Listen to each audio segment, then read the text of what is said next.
All right, everyone. Dr. Todd Pickman, Dr. Beau Warlick. This is episode 297 of the Move Now Chiropractor. And on today's episode, we're going to talk about a topic that was inspired by some Facebook interaction. And it's the idea of, how would you name it? What would you call it? I'd say mistaken worldview.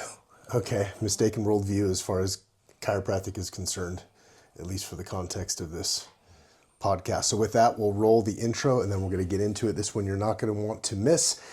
This is, I'll give you a little sneak peek before the intro so you stay hooked to this. It's when our fellow chiropractors justify philosophy for not expanding their horizons to do more for their patients. I'll say that. It's a very nice version of it. Here's what so many chiropractors have been searching for. How can we expand our clinical reach by finally addressing more than just the segmental component with our patients, but at the same time, not feel like we are selling out our chiropractic principles? The reality is our patients count on us to guide them. And when it comes to results, we must also address their posture and their movement. The verdict is out. Patients have spoken, and this is what they want and what they need, focusing on functional movement and corrective exercise. So how do we practice in a way where our community is engaged, excited, and seeking us out because of this comprehensive, results-based approach? That's the goal we've all been searching for, and this podcast will show you how. My name is Dr. Todd Pickman, and welcome to the Move Now Chiropractor. Okay, we're back. Sorry, I cut you off right into that intro. What were you saying? I have to rethink that. I find that as I look throughout my 40 years, being involved in chiropractic from my education on, that there are a lot of doctors that become very passionate about chiropractic and immediately jump into and endorse the whole chiropractic philosophy that was espoused by DD and then by BJ, the whole idea of universal intelligence and innate intelligence as being a subset of universal intelligence. And my experience has been in seeing lots of these guys come and go that it ends up being an excuse. Mm-hmm. Sounds great, sounds wonderful, and a lot of them become very philosophical in what they teach their patients and how they use it to motivate themselves. But show me your works, is what I want to see. Show me your works. And to give an example of what we're talking about, I've been radio silent for several years on a lot of the Facebook forums and whatnot. And I'm kind of like the redheaded stepchild where I don't really belong in any group because people in the Gonstead group feel like, well, I do other stuff outside of Gonstead, so I'm not part of that group. And people in the chiropractic biophysics group, I'm too much into specific adjusting, and that's not part of the CBP route, although that's kind of probably a rare sentiment.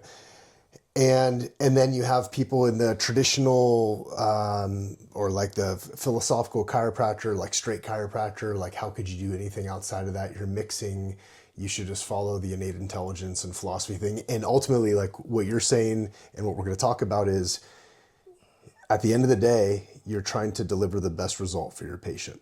And you were talking about this earlier when you and I were speaking about this from a concept of Gonstead, of Dr. Gonstead, that Dr. Gonstead was criticized because in his time, he wasn't straight enough as a chiropractor. Wasn't pure enough. Yeah.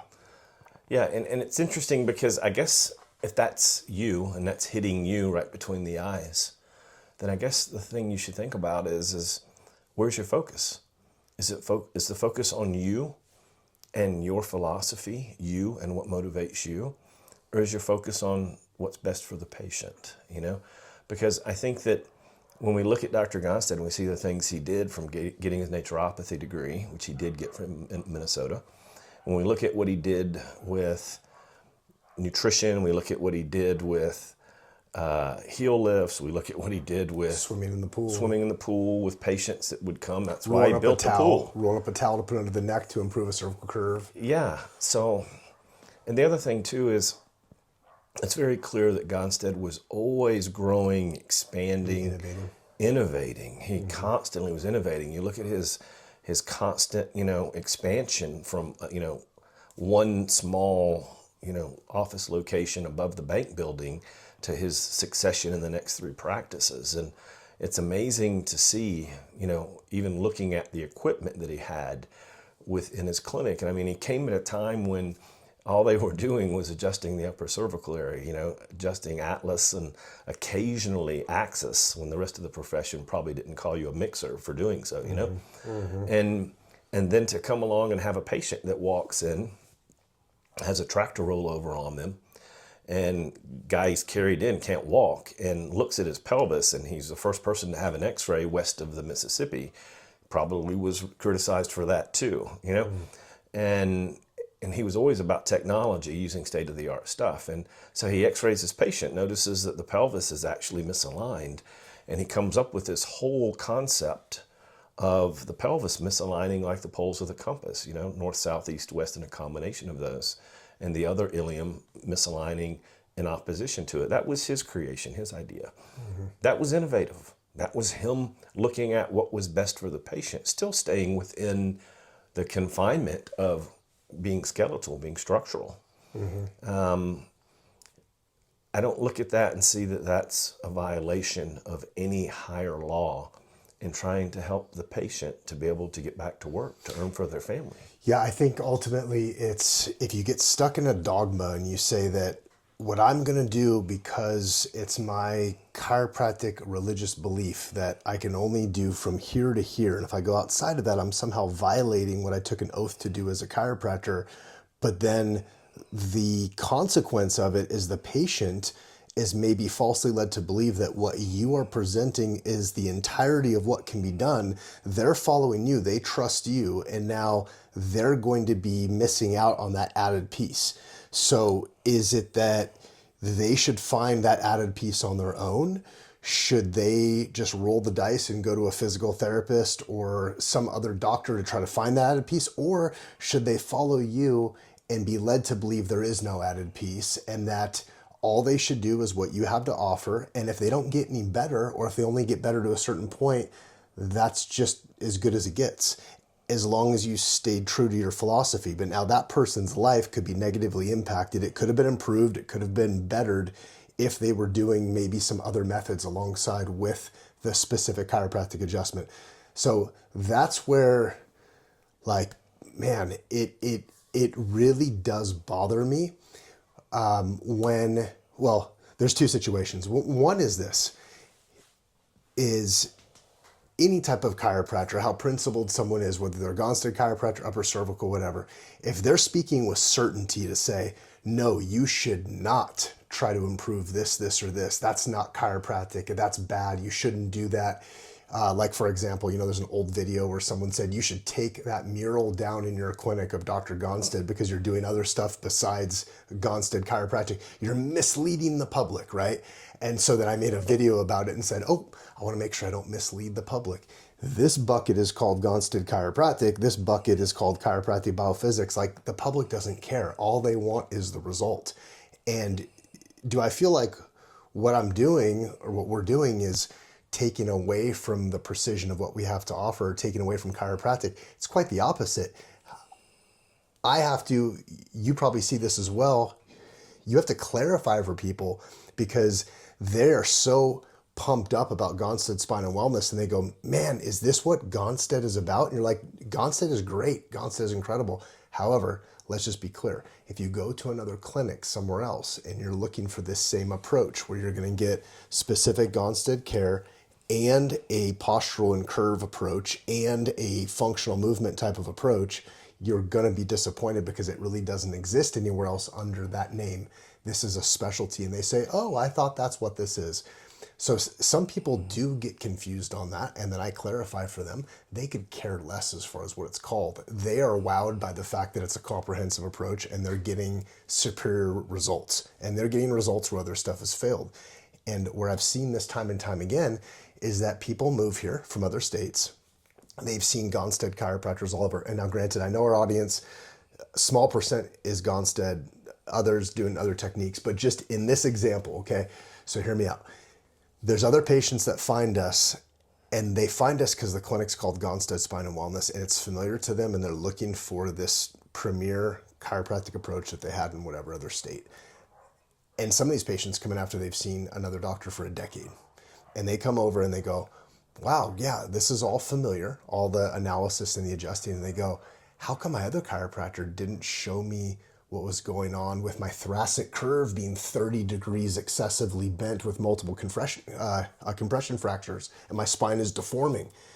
And it's hard for me to take a deep breath, and I can't move through here, and I have shoulder problems that are secondary to my thoracic spine. How come they never told me about this? And how come you're the first person to take me through a movement assessment and then take the time to teach me how to move properly and do X, Y, and Z? And they're thrilled that they're getting a comprehensive approach and they're getting better results.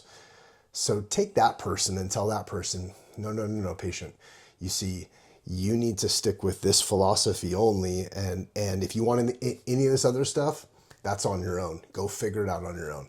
So that's where years ago I bridged over to going, no, I'm going to take on the added responsibility of the analysis and the equipment and the staff and the time it takes per visit and the moving parts.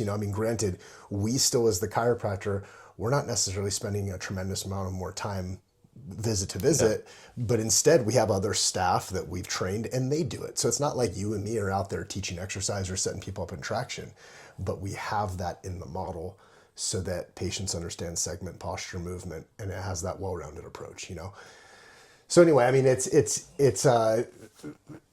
this whole thing always sparks from some interaction, typically on some chiropractic forum where someone asks a question, I chime in, I share, I think, some helpful information that some of the chiropractors watching it are going, okay, great, that's really beneficial.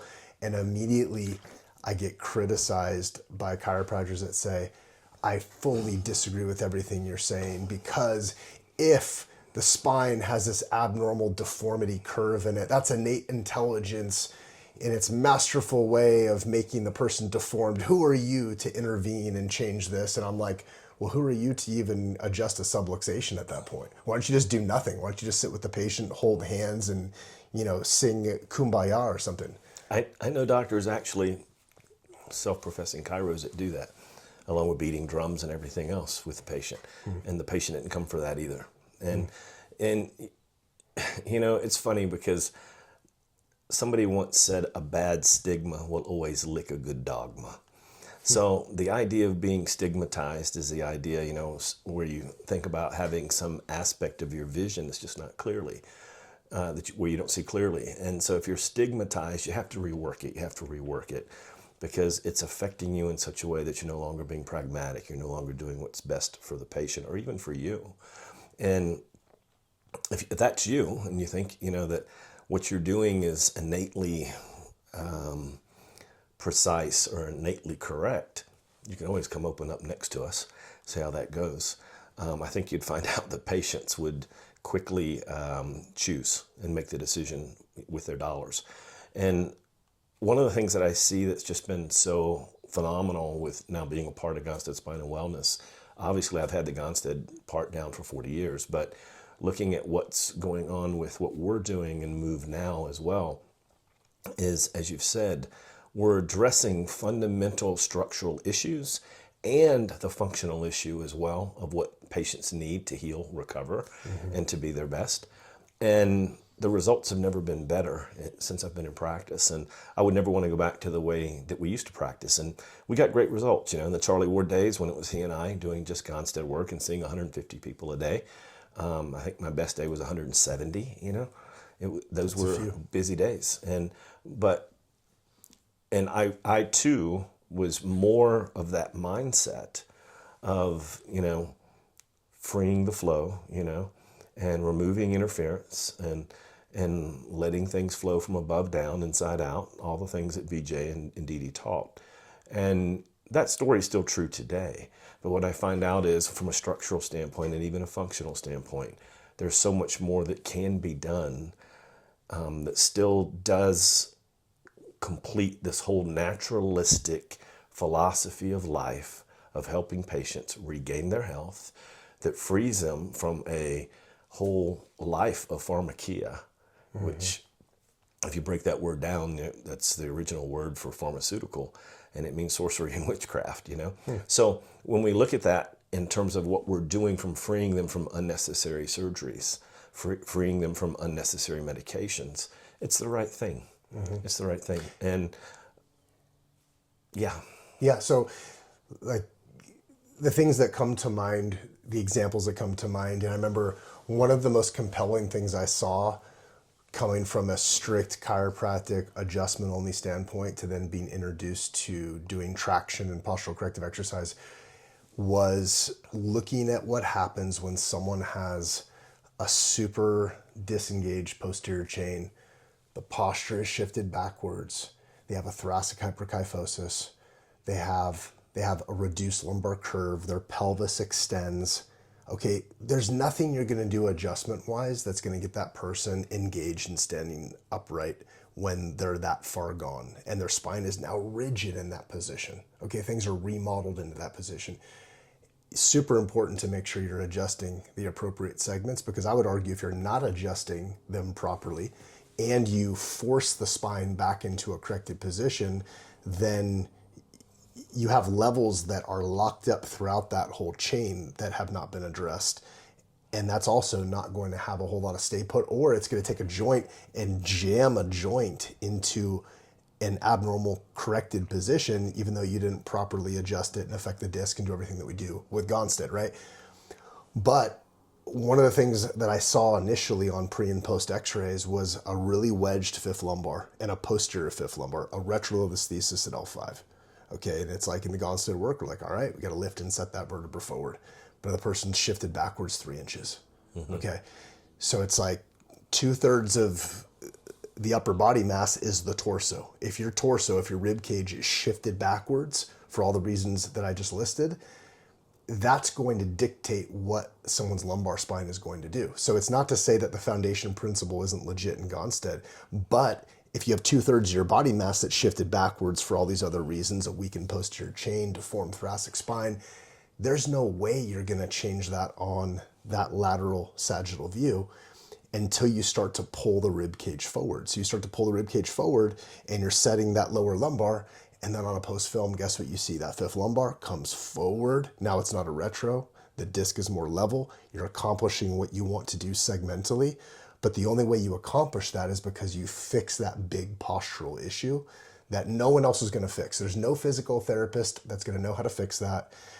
And I would argue if that person went to a CBP chiropractor, they would never, unless that CBP chiropractor knew what they were doing adjusting wise, but that's rolling the dice, the chances of them setting that fifth lumbar forward properly and getting that joint to change is probably slim to none. So that's why, man, I feel like a specific segmental approach. I know I'm biased coming from a Gonstead standpoint, but it's all I know. It's all you know. I get it from a chiropractic standpoint. But adding a postural component, CBP, which is the mirror image corrective exercise and traction, and then teaching the person what to do with home care, and then doing functional movement to engage the posterior chains to start to activate that musculature to hold the person forward. Now you're actually fixing the problem, the root cause, and you're making sure that it stays like that. Okay, so it's like, how is that not a holistic, comprehensive approach? How is that anything that anyone would criticize? How would any other chiropractor criticize that as saying, you're not doing real chiropractic? Maybe if you were better at adjusting, you could fix it, and that's the stuff that just makes me also want to say, like you said, I welcome you into town to open up next door. On the other note, we welcome you to come in and just observe what we do in clinic. Come in and see what's going on. Come in and interview the patients. And then be honest with yourself, because I think what some of us do in practice is we forget all the patients that maybe got better from a symptom standpoint, but did they really get better did we change the structure, and what are they going to look like 10 years from now? Well, sometimes you don't know that because you only see the person for a couple months and then they disappear. But if you can make a big enough impact and then teach that man to fish instead of giving him a fish, so you set him on a great trajectory for a lifetime, now you've impacted someone's entire life. I would hit on two things. Number one is excuse. Number two would be truth taken out of context. So I'll talk on the latter of the two. So when it's funny because they say a specialist is someone who knows a lot about a little. And an absolute specialist is someone who knows everything there is to know about absolutely nothing at all. So the truth taken out of context is no longer the truth. And we had a picture of my dad when he was alive, and he's at my sons did, and he was at a airport and sitting there waiting to be picked up and carried with a shuttle to his next destination. And while he was sitting there, he's giving a peace sign to my sons that were taking the picture. And one of them actually took the picture and squeezed the picture down and cut out this finger. So that completely changed the context of the picture. Mm-hmm. The truth taken out of context is no longer the truth. So I remember Charlie Ward used to say something when Harrison was alive. I guess it was Don. And he said, when there was a big battle going on initially between CBP practitioners and all the research, and Don was speaking pretty strongly about Gonstead's work and so forth. And Charlie said, show me someone where they've made huge curve correction, and I'll show you before they saw the patient, and I'll show them in their corrected state where the subluxation still exists based on what's happening at the disc in their pre and post films. And so what you're saying, I feel, is 100% correct. It's not either or, it's both and. It has to be something where you have to be able to segmentally address and correct the subluxation. And I think that when it's appropriate, curve correction through traction must be addressed. If you're not doing that, you're not doing the most that you can for the patient from a structural perspective. Mm-hmm. And to do anything less, I think, just lacks compassion. The other aspect is unfortunately what I see is there's so many ways you can take this universal intelligence and innate intelligence being a subset of universal. We can look at it and say, well, if the person is that way, then simply they are that way with their scoliosis. That's innate adaptation. I would say, no, that's not innate adaptation. I would say that's anything but that. I would say that's a flaw in the system. Something happened that was not correct, that allowed that to happen. That was not as nature intended. The other issue is that for those that become very, very philosophical, if innate intelligence is a subset of universal intelligence, then why are you adjusting the person in the first place? Yeah. What role do you play as an individual? Yeah. Who are you to say? Yeah, exactly. Mm-hmm. So, and I think the thing that bothers me the most is for those that I see that endorse and espouse such a philosophy,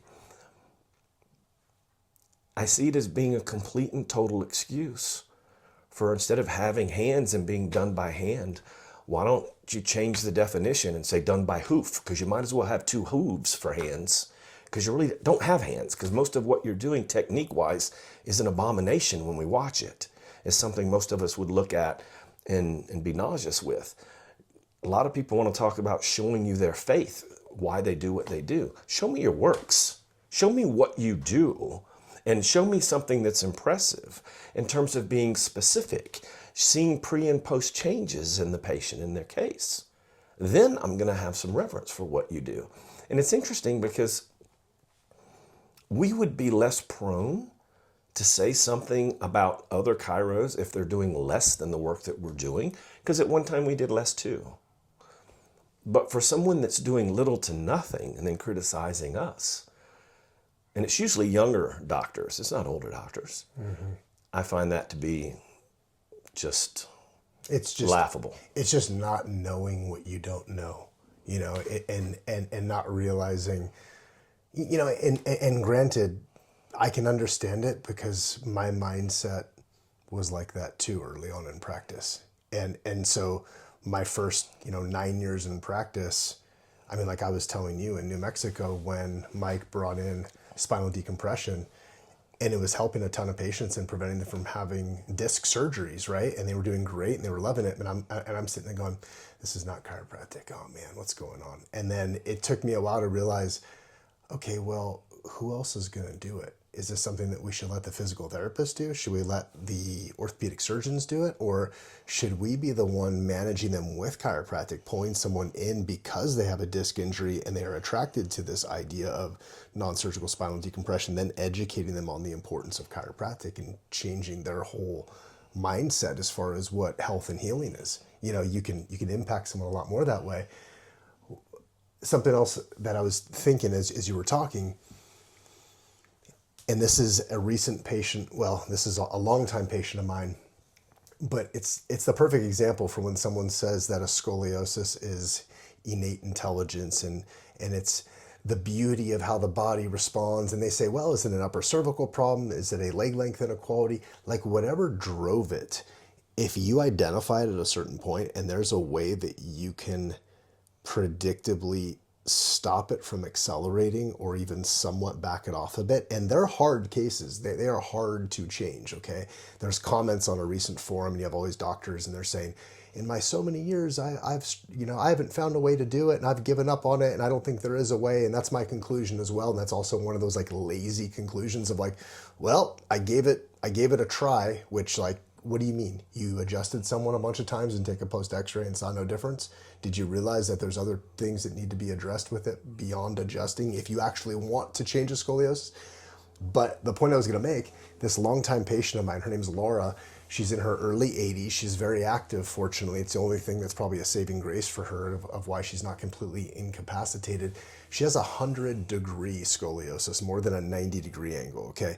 When I met her, she already had that. And she's been a patient for, since I opened the clinic, so about 12 years. And I took care of her since the beginning. And I specifically adjust her with my thumbs. Okay, she's not that tall. There's no way I feel like I can precisely adjust how twisted her spine is without getting in there very precisely. I would argue I adjust her very precisely, and she does well. I mean, she functions well, but she wants to know, what can I do to prevent this from getting worse? Well, we've tried traction with her. She's too far gone for traction. It's not something that we can help, but she's got lateral listhesis at L3 and L2, side slipping of a vertebra, right? If that thing keeps side slipping and she didn't have a muscle tone because she's active in her early 80s, she would be off to the medical man's hands and she would have rods in her spine without a doubt. Okay, so something that we started doing with her that's actually helping her a ton, that she's never done before, is non-surgical spinal decompression in combination of getting adjusted. So she's doing decompression. We're starting at a very lightweight, but that distraction is helping her quite a bit. She's doing exercise, other things that we taught her, and she'll probably live until she's in her 90s or 100 years old and keep this deformed, mangled spine that she wishes she didn't have. And if we could have gotten to her 40 years ago, well before I was a chiropractor and before I did any of this stuff, probably could have prevented a lot of it. And she would have been very grateful to have received care like that, 30, 40 years ago. So this idea of like, oh, that's just innate and let's leave it. Going back to what you said, it's a very lazy concept. It helps you sleep better at night to be like, well, I don't have to feel obligated or responsible that I need to go learn anything or do better or be an expert in my craft. Instead, I can just be like, I can write it off and just say, nope, that's just how it's supposed to be. It's innate. And I'll argue about it on a Facebook forum and I'll make myself feel good. But even more so, I'll criticize the guy that's put in a decade plus of work, stayed up late at night studying, traveling around the country, going to seminars, investing, tens of thousands of dollars in equipment, training staff on weekends, just so you could do better with these cases. I'm going to criticize that person and say, that's not real chiropractic. It's kind of like Jordan Peterson says for the guy that drives down the road and flips you off in his car. It's always easy for people to do that when they're riding around on their aluminum insect skeleton, okay? And it's the same way when they're behind their keyboard. But in a forum, face-to-face, that conversation never comes up, but it's easy to say it or to throw something out in social media. And I think it's cowardly. I think it is. I think that, and once again, we would have far more respect if what we saw is your reverence to innate intelligence motivated you to practice at a higher level of specificity. But it allows you, to the contrary, most of the time, to do little to nothing in terms of specificity. You want to put an unvectored force into the body and you think the body's going to take it and do something with it. It's preposterous. I think it ends up being an excuse to be irresponsible and to not take ownership for trying to do the very best you can for the person that's in front of you. And, I think about every Fortune 500 company has a cheer they do. We've adapted that, ourselves in our own practice. And so one of the things that we do at the end of every morning meeting is we have a cheer. And one of the first verse of the cheer says, as I walk through these doors, I leave distractions behind. The whole idea is that when our team comes to work in the morning, everybody has stuff going on in their life, right? Everybody has their own trials they're either in a trial or about to go into a trial. That's just life. And while we're there seeing people, we want to make the practice a sanctuary because we want to be focusing just on the patient in front of us and their needs.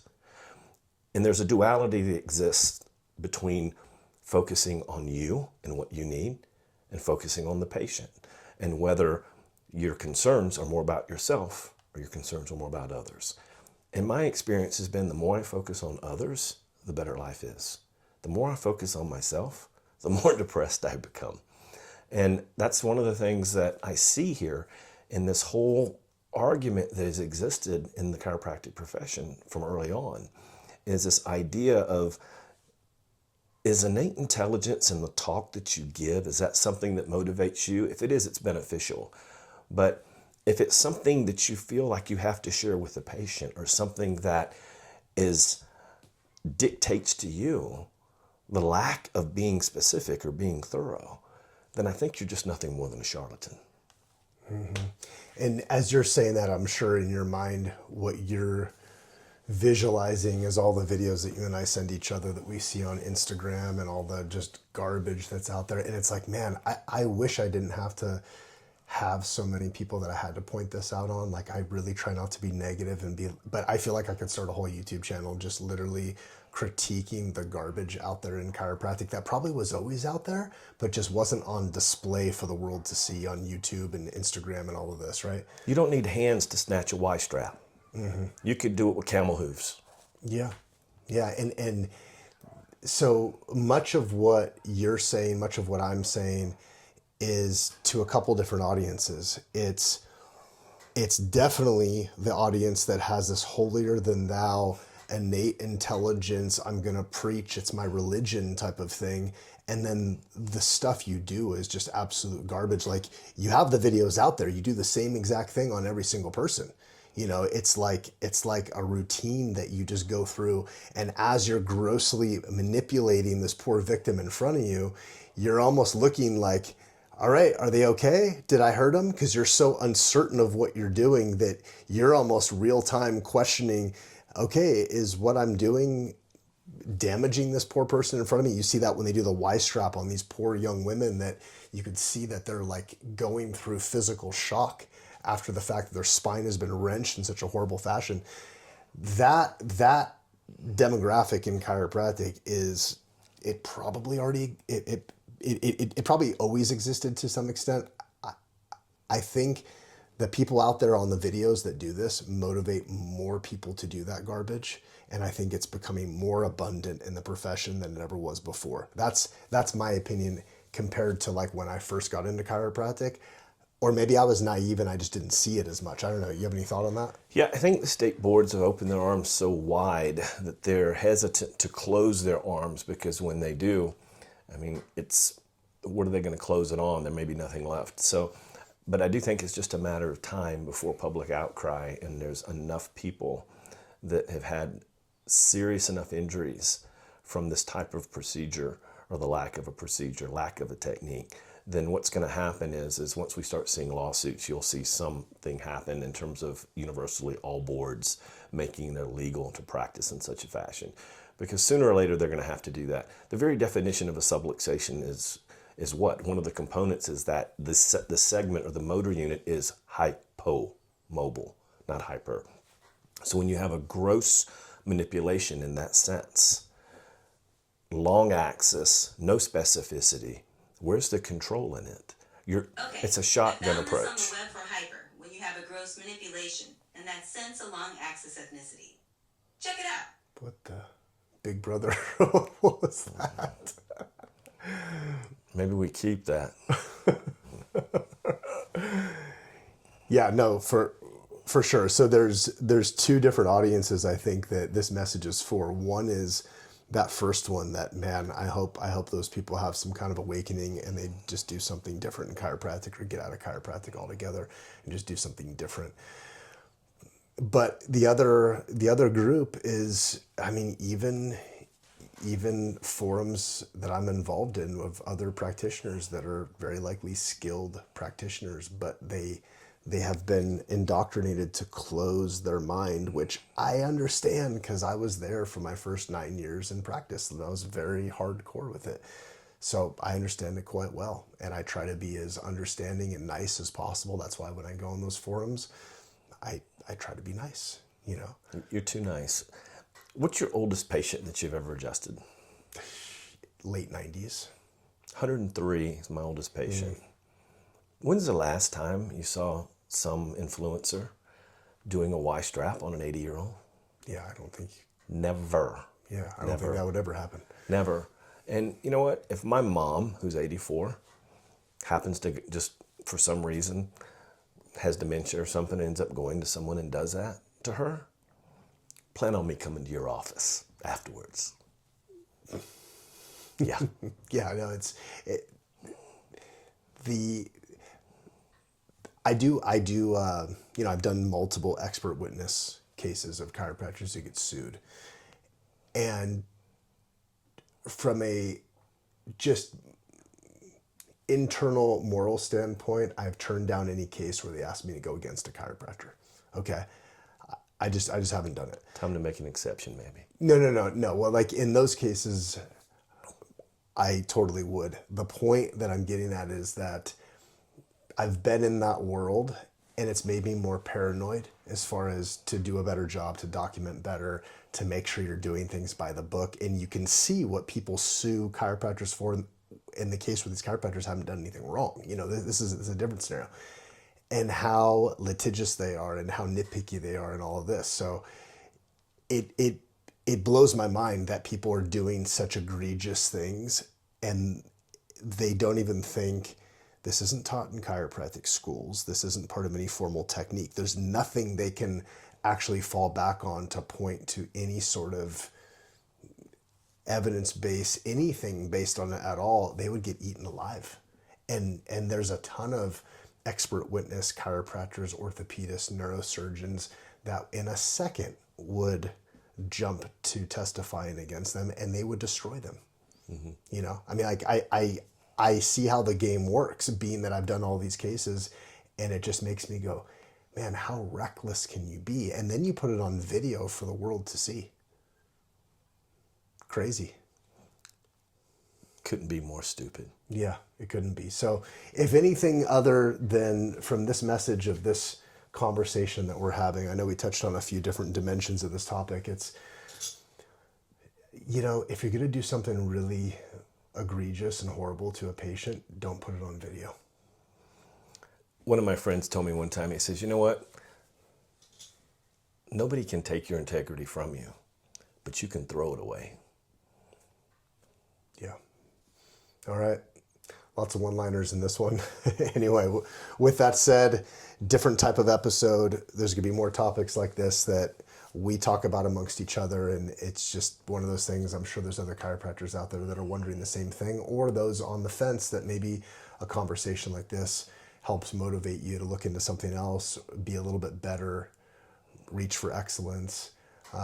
From a standpoint of if you're looking for anything on this on the functional movement standpoint, or looking at our practice model of what we're doing with segment posture movement, we have some things in the outro here, some websites you can look at, bunch of free content you can look into. Big things coming soon. Dr. Warlick and I are going to be putting some huge things together inside of Move Now, which is very exciting. We're out here in Meridian, Idaho. We will be doing some seminars here soon. And if you ever want to come out and visit and check out what we're doing, even outside of a seminar, you can reach out and it can be arranged. So with that said, any closing thoughts? Never been a better time to be a chiropractor. There you go. And that's actually a very true and relevant statement right now, not just a little catchphrase, because I used to hear that back when I graduated chiropractic school. I think our president of our chiropractic school used to say that, but I think it actually means something more now. So I would agree. All right, over and out. Want more Move Now secrets? If so, then go get your copy of my best-selling book and watch my 30-minute behind-the-scenes Move Now demo. My book is called Move Well Secrets, and you can get your free copy at book.movenowyou.com. And watch the 30-minute demo of our exclusive doctor training portal at demo.movenowyou.com. With these two resources, you'll find my top 22 secrets that we've used to build one of the smoothest running, results producing, and super profitable exercise departments within a chiropractic clinic in the entire profession.